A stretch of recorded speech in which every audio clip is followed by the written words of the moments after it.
नमस्कार। आइए आज सुनते हैं हिंदी कहानियों के जगत में एक ऐसी कहानी जिसे सुनकर आप मंत्रमुग्ध हो जाएंगे। जी हाँ दोस्तों, यह कहानी लिखी गई है कहानीकार कृष्णचंद्र जी के द्वारा लिखी हुई एवं कहानी का शीर्षक है कुंवारी। आइए सुनते हैं इस कहानी को। मैगी एलियट 80 बरस की पूर्वकार खातून है। बड़े कायदे और करीने से सचती है, यानी अपनी उम्र, अपना रुतबा, अपना माहौल देखकर सचती है। लबों पर हल्की सी लिपस्टिक, बालों में धीमी सी खुशबू, रुखसारों का रूज का शाइबा सा, इतना हल्का कि गालों पर रंग मालूम ना हो, किसी अंदरूनी जज्बे की चमक मालूम हो। हर शाम उनकी लगार कलाई का कंगन बदल जाता है। मैगी एलियट के पास चांदी के 6-7 कंगन हैं, जिन्हें वो बदल बदल कर पहनती है।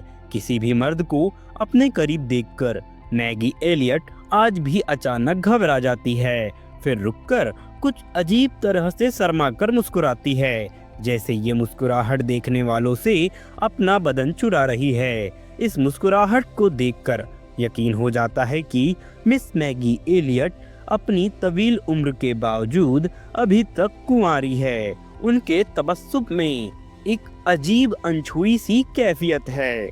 मैगी एलियट बैरोन करीम भाई के खानदान में 27 बरस की उम्र से आ गई थी। वो कार्निवॉल की रहने वाली थी। बैरोट करीम भाई उन्हें लंदन से अपना सेक्रेटरी बना के लाए थे और मैगी एलियट ने भी बम्बई में जाना इसलिए पसंद कर लिया कि वो इंग्लैंड में अपनी मोहब्बत की बाजी हार चुकी थी। वो इस तकलीफ दल माहौल से दूर भाग जाना चाहती थी, जहां उन्हें अपनी महरूमी का एहसास किसी पालतू कुत्ते की तरह हरदम अपने पीछे पीछे ताक़ुब करता हुआ नजर आता था। वो लंदन छोड़कर बम्बई आ गई, मगर सेक्रेटरी की हैसियत से ज्यादा देर तक ना चल सकी, क्योंकि अभी मोहम्मद की महरूमी का एहसास नया नया था। इसलिए वो बैरोन करीम भाई से मुलाकात करने के लिए आने वाले मर्दों से बिला जरूरत तकली का सलूक कर बैठी थी। बैरोट करीम भाई ने उन्हें सेक्रेटरी के ओहदे से अलग कर दिया, मगर नर्म दिल के आदमी थे, इसलिए उन्होंने मैगी एलियट को मिरीस करीम भाई की सेक्रेटरी बना दिया। कई बरस मैगी एलियट मिसीज करीम भाई की सेक्रेटरी रही। जब मिसीज करीम भाई की वाफत हो गई तो उन्हें मिसीज करीम भाई के बच्चों की गवर्नेंस बना दिया गया। बैरोट करीम भाई मर गए, बच्चे जवान हो गए, लड़कियों की शादी हो चुकी, वे खानदान से बाहर चली गई, मगर मैगी एलियट खानदान के अंदर ही रही। अब वो बैरोट करीम भाई के सबसे बड़े लड़के इरशाद भाई की बीवी शकीना को अंग्रेजी पढ़ाने और मगरिबी अदब सिखाने पर मामूर थी, और इन दिनों बैरोट करीम भाई के खानदान के साथ बम्बई से मसूरी आई हुई थी, क्योंकि गर्मियों में बैरोट महरूम का सारा खानदान मसूरी आता था। डबल डोप के मशहूर देवदारों वाली घाटी पर 2 मंजिला करीम कॉटेज, अंग्रेजी घास वाले लॉन और अंग्रेजी फूलों वाले कतरों और सलेटी बजरी वाली रविशों और सकीना करीम भाई की ऊंची सोसाइटी वाली पार्टियों की वजह से बेहद मशहूर था।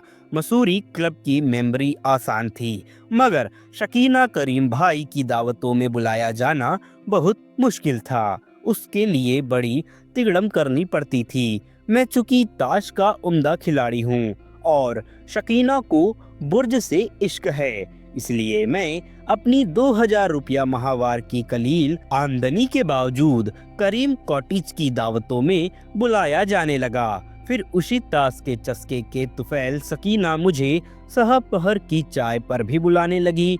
होते होते मेरे दिन का बेशतर हिस्सा करीम कॉटेज में गुजरने लगा और शकीना की लड़की आयशा मुझे मीठी निगाहों से देखने लगी।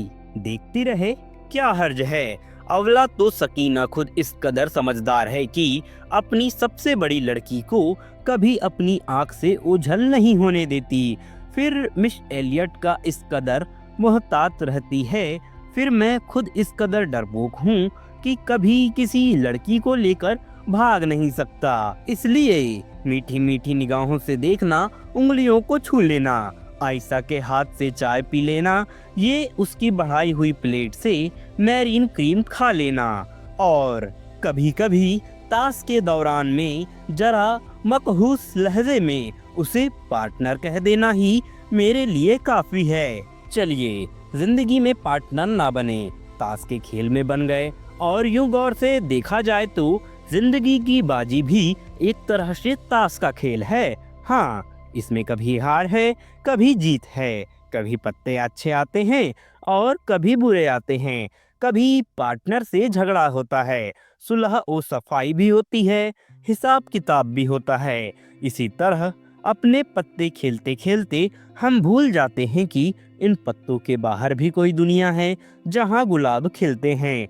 माली की बीवी बीमार है, एक लकड़हारा लकड़ियां लेकर बेचने के लिए बाजार जा रहा है। डोंडी वालों के कपड़े फटे हैं, आसमान पर सफेद बादल घूम रहे हैं, देवदार की शाख में बुलबुल ने घोंसला बनाया है, माली के बेटे ने गोफियां संभाला है, यकाएक हवा का एक झोंका आता है, चंबेली के फूलों की खुशबू फिजा में तैरने लगती है। आयशा तुनक कर कहती है, क्या सोच रहे हो, अपना पत्ता जल्दी से चलो। मैं घबराकर अपने पत्ते देखने लगता हूँ, क्योंकि ताश का खेल किसी के लिए ज्यादा देर तक नहीं रुक सकता। जब जिंदगी की सारी ताश समेटकर अलग रख दी जाएगी, तुम्हारी किस्मत का बादशाह और इक्का बेगम और गुलाम सब धरे रह जाएंगे और तुम इस ताश में से एक पत्ता निकाल ना सकोगे, किसी को पार्टनर ना कह सकोगे। तुम्हारी बाजी खत्म हुई और बस इतनी ही तुम्हारी बाजी थी, इसलिए अपना पत्ता जल्दी से चलो। असल में जो मैं इस तरह से सोचता हूँ तो उसकी वजह ये है कि मैं एक दफा मोहब्बत की बाजी हार चुका हूँ। दोबारा जिंदगी को दांव पर लगाने की हिम्मत नहीं होती। मेरी तरह सुना है कि मिस एलियट भी इस मैदान में हार चुकी है, मगर फिर भी दांव लगाने से बाज नहीं आती। ये भी उनकी जिंदगी से गहरी मोहब्बत का सबूत है। हमेशा मुझसे चहल करती रहती है, हालांकि जानती है कि कुछ नहीं हो सकता। भला 30 बरस का मर्द और 80 बरस की औरत में क्या हो सकता है, मगर चहल करने से बाज नहीं आती। पाशा, अपने माथे की लट संभालो, वरना मेरा ध्यान अपने पत्तों में नहीं रह सकता। पाशा, कहाँ देख रहे हो, क्या दीवार के उस पेड़ से ताश के पत्ते लटके हैं? अब के मैं जरूर जीतूंगी, क्योंकि मेरे पत्तों में एक पाशा भी है। वो मेरे नाम की खातिर बादशाह को पाशा कहने लगी है। मिस एलियट के मासूम मजाक से सभी महजूज होते हैं। आयशा भी हंस देती है, फिर मेरी तरफ दुजदीदा निगाहों से देखकर आंखें झुका लेती है। वो झुकी झुकी आंखें मुझे अपने पास बुलाती है। फासला भी ज्यादा नहीं है, मैं दोनों हाथ बढ़ाकर आयशा को अपने बाजुओं में ले सकता हूँ, मगर नहीं ले सकता, क्योंकि ताश खेलने वाले दूसरे भी तो होते हैं। एक तरफ आयशा की माँ शकीना बैठी है, दूसरी तरफ करीम भाई स्टेट के मैनेजर आकिल फाजिल भाई बैठे हैं, जिन्होंने आयशा के लिए नैरोबी के 1 करोड़पति बोहरा तारिज का बेटा ढूंढ रखा है। जिंदगी की ताश किस कदर आसान होती है अगर दूसरे खेलने वाले ना होते। अब तुम इन सहमी सहमी निगाहों के छोटे छोटे पत्ते मेरी तरफ क्यों फेंकती हो आयशा? इन दुग्गी तिग्गियों से होगा क्या, जबकि इक्का और बादशाह, बेगम और गुलाम और नहले पर दहला दूसरे के हाथ में हैं। नॉबिट पार्टनर अपना हंसी मजाक मिस एलियट से तो चलता ही था, मगर उसकी कैफियत एक मासूम चहल से ज्यादा न थी।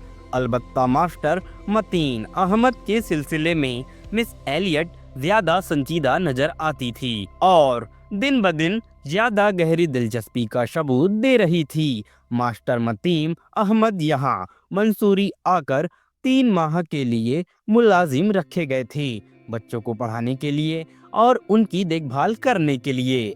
एस्टेट मैनेजर फाजिल भाई ने बहुत सोच समझ के मतीन अहमद साहब को मास्टर मुकर्रर किया था, क्योंकि मास्टर मतीन अहमद खासे बूढ़े थे। 70 बरस के करीब उम्र होगी। 2 बीवियां यके बाद दीगरे वफात पा चुकी थी। वो तो नवासों वाले थे।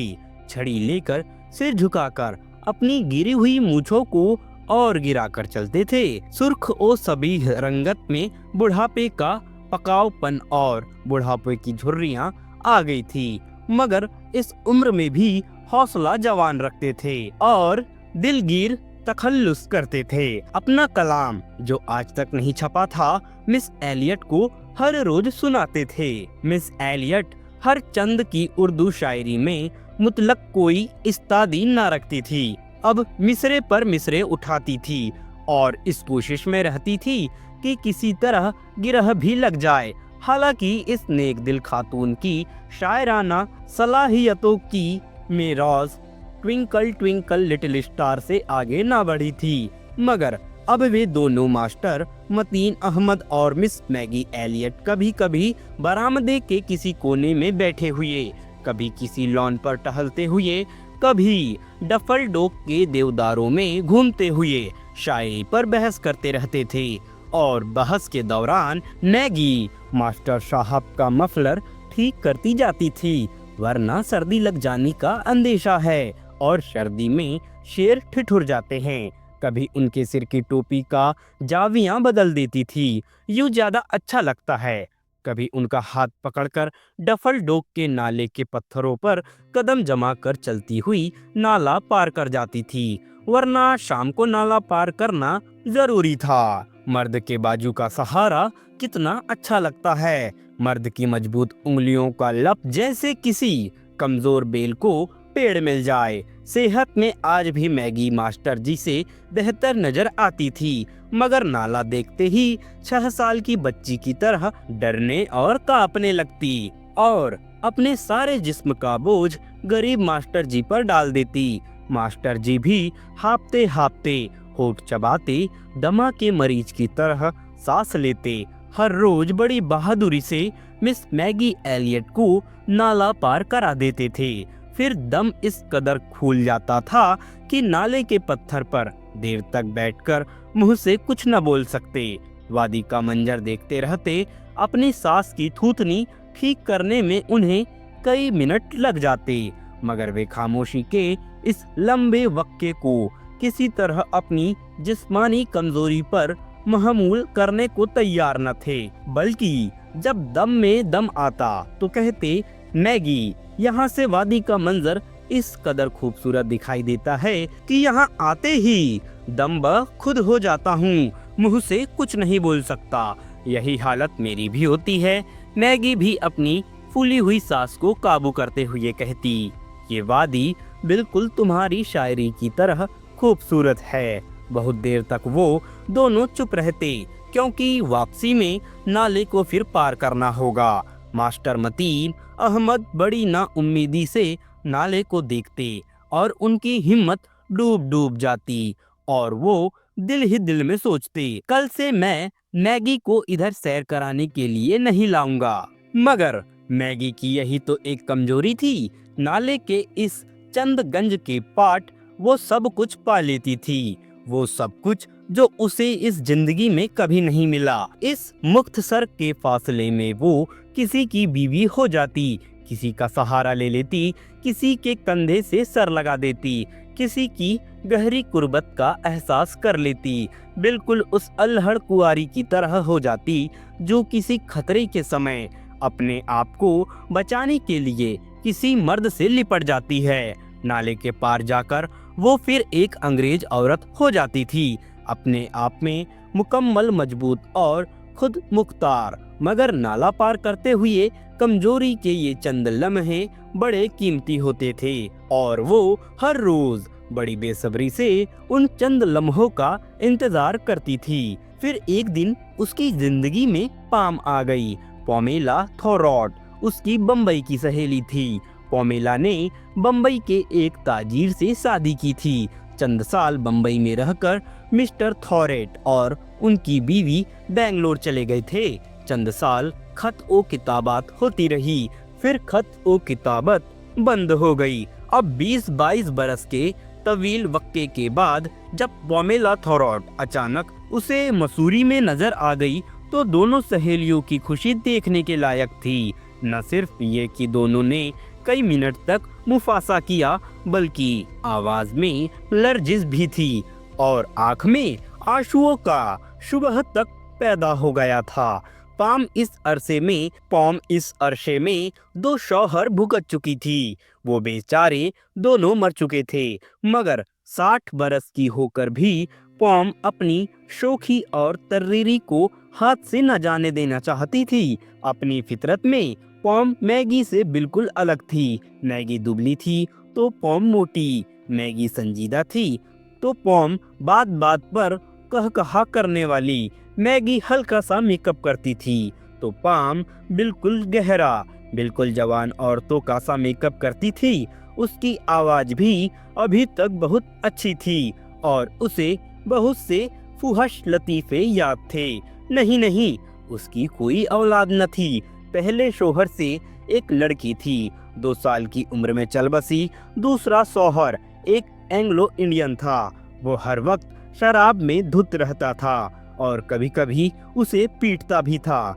कभी कभी मर्द पीटे तो बड़ा मजा आता है, पॉम ने मैगी को सरगोशी में बताया, क्योंकि उसके बाद मर्द पर पछतावे का एक शदीद दौरा पड़ता है। इसमें वो औरत से बड़ी अहम काना बातें करता है, रोता है, हाथ जोड़ता है, पाँव पड़ता है, कभी कभी जज्बात से मकबूल होकर नया फ्रॉक तक सिलवा देता है। पॉम को जब भी किसी नई फ्रॉक की जरूरत होती थी, वो अपने शौहर को किसी न किसी तरह उसे पीटने पर मजबूर कर देती थी।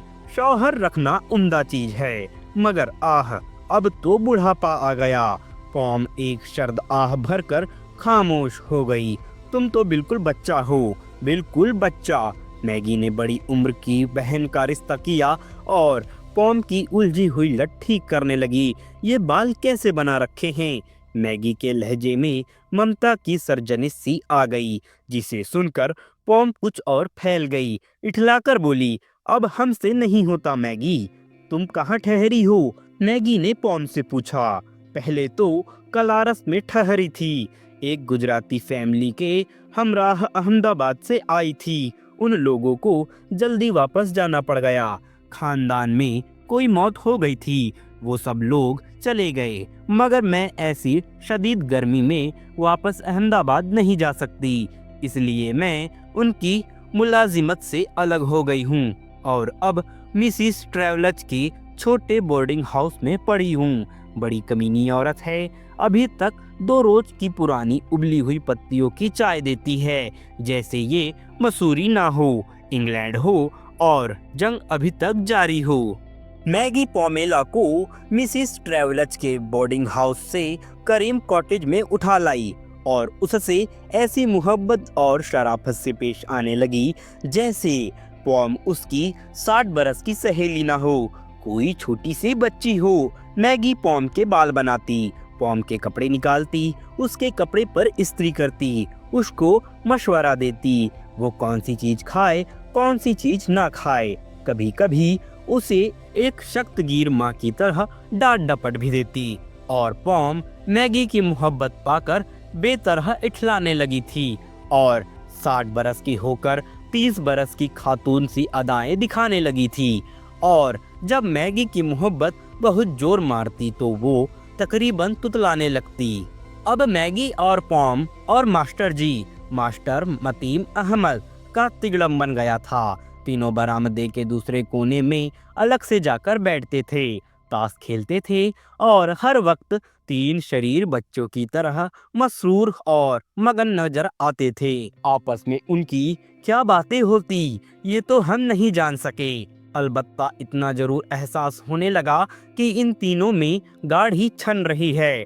मास्टर जी तो पहले सिर्फ मैगी पर अपनी पूरी तवज्जो सर्फ करते थे, अब मैगी के इसरार करने पर पॉम पर भी किसी तरह से अपनी तवज्जो देने लगे। पॉम की तरफ पलड़ा झुकता चला गया, क्योंकि पॉम 60 बरस की थी और मैगी 80 बरस की। पॉम के चेहरे पर झुर्रियां बहुत कम थी और पॉम किसी कदर जिंदा दिल थी और कैसे उम्दा लतीफे सुनाती थी। मैगी की रूह बिलाशुबा पॉम से बेहतर मालूम होती है, मगर जिस्म को जिधर से देखो हड्डियां ही निकली हुई मालूम होती है और पॉम तो बिल्कुल गर्म पानी की भरी हुई रबड़ की बोतल की तरह आरामदेह मालूम होती है। और शरीर पॉम पलड़ा अपनी तरफ झुकते देखकर गरीब मास्टर को और भी उकसाने लगी और अपनी सहेली की सारी खातिर ओ मुरादात भूलकर उसे जलाने पर तुल गई। बेहया बिल्ली मैगी ने अपने दिल ही दिल में सोचा। पहले तो मैगी ने तरह दी और बार बार वो तरह देती रही, कभी निगाहें फेर लेती जैसे उसने कुछ देखा ना हो, फिर जहनी तौर पर यूं गायब हो जाती जैसे उसने कभी सुना ना हो। फिर जब दिल खून होने लगता उस वक्त भी यूं हंस देती जैसे कुछ हुआ ना हो, मगर पलड़ा झुकता ही गया और हम देखते ही रहे और उन तीनों से दूर ही दूर अपने बुर्ज की मेज से इस दिलचस्प ड्रामे को देखते रहे जो अब मेराज को पहुंच रहा था। एक महकती हुई नारंगी शाम को जब हवा की खुनकी बढ़ गई थी और हम लोग मसूरी क्लब जाने की तैयारी कर रहे थे, आयशा और मैं काले संगे मरमर के शेरों वाले चबूतरों पर खड़े शकीना और फाजिल भाई का इंतजार कर रहे थे जो अपने कमरे में कपड़े बदलने के लिए गए थे। गई तो आयशा भी थी मगर अपने कमरे से जल्दी निकल आई थी क्योंकि इस तरह से हम दोनों को अकेले साथ रहने के लिए चंद मिनट मिल जाते थे। इस वक्त आयशा एक काले शेर के पीठ पर बैठी हुई तुनक मिजाजी से बार बार अपने दाएं पांव की सैंडल हिला रही थी और करीब से मरमरी सुतून पर चढ़ी हुई जर्द गुलाब वाली बेल से फूलों की कच्ची कलियां तोड़ तोड़ कर मेरे पांव पर फेंक रही थी। एक कली मेरे पतलून की मोहरी में जा अटकी और उसे निकालने के लिए झुका तो मुझे आयशा का सुर्ख होता हुआ चेहरा और उसके सीने के थरथराते हुए आभार अपने चेहरा और उसके सीने के थरथराते हुए उभार अपने बहुत करीब नजर आए। आयशा बहुत करीब से मुझे देख रही थी। मैंने झुके झुकी उसकी तरफ एक लम्हे के लिए देखा। वो मेरे इस कदर करीब थी कि मैं उसकी सांसें की आंच और उसके हुस्न की पिघलती हुई लौ को अपने रुखसारों पर महसूस कर सकता था। उसके गुलाबी होंठ जरा से खुल गए थे और बिल्कुल मुतंजिर थे। ऐसे में मैंने शकीना को बरामदे के अंदर से कमरे से निकलते हुए देख लिया। मैंने जल्दी से पतलून की मोहरी से जर्द गुलाब की कच्ची कली को निकाला और सीधा होकर उसे जोर से दूर फेंक दिया। बुजदिल, आयशा नागिन की तरह फुंकारी। फिर शकीना को आते देखकर संभल गई। मैगी और पॉम और मास्टर जी भी तीनों बाहर जा रहे थे मगर क्लब को नहीं, नाले पर सैर करने के लिए। कुछ दिनों से ये तीनों इकट्ठे सैर करने के लिए नाले को जाते थे। आज सर्दी बढ़ते देखकर मैगी अपने दुबले शरीरे बदन में झुरझुरी महसूस करके कांप उठी। उसने पाम और मास्टर जी दोनों की तरफ देखकर कहा, ठहरो, मैं अंदर से अपना ऊनी कोट पहन कर आती हूँ। ऊनी कोट गर्मी की रुत में, पाम ने तहजीब आवाज में सवाल किया मगर मैगी उसके सवाल का कोई जवाब न देकर अंदर चली गई। चंद लम्हों तक तो पॉम चुप रही और अपने दोनों कूल्हों पर हाथ रखकर इधर उधर डोलती रही। फिर उसकी आंखों में एक शरीर चमक नुमुदार हुई और उसने इशारे से मास्टर मतीन अहमद को अपने पीछे आने के लिए कहा। मास्टर मतीन अहमद ने चंद लम्हों के लिए तकल्लुफ किया, बहुत बेचैन नजर आए, इधर उधर देखा। जब कुछ समझ में नहीं आया तो पॉम के पीछे पीछे हो लिए। पॉम नाले की सिमत जा रही थी मास्टर मतीन अहमद को साथ लेकर। चंद लम्हों में वे दोनों नजर से ओझल हो गए। जब नजर से ओझल होने लगे तो मैंने देखा मास्टर जी पॉम के साथ साथ चल रहे हैं। पॉम ने उनके बाजू का सहारा ले लिया था, वो बाजू जो अब तक सिर्फ मैगी के लिए महफूज था। उसके जाने के बाद ही मैगी गुनगुनाती हुई अपना हल्का ग्रे ऊनी कोट पहनकर बाहर निकल आई। जब उसने देखा कि मास्टर जी और पॉम नहीं हैं, तो वो एक बार ठिठक गई। उसके चेहरे का रंग एकदम उसकी कोट की तरह ग्रे हो गया। जेब ए लब होठों की गुनगुनाहट एकदम से रुक गई। उसने इधर उधर देखा। जब कुछ समझ में न आया तो सकीना से पूछा, ये लोग कहाँ गए? चले गए। शकीना ने बेहिज लहजे में कहा। मैगी की डोलती हुई पुतलियां बड़ी तेजी से इधर उधर घूमी, जैसे कोई परिंदा अचानक जख्मी होकर तड़पने लगे। शकीना इन आंखों अजियत की ताब न ला सकी, बड़े गुस्से से बोली, मैगी तुम्हें क्या हुआ है?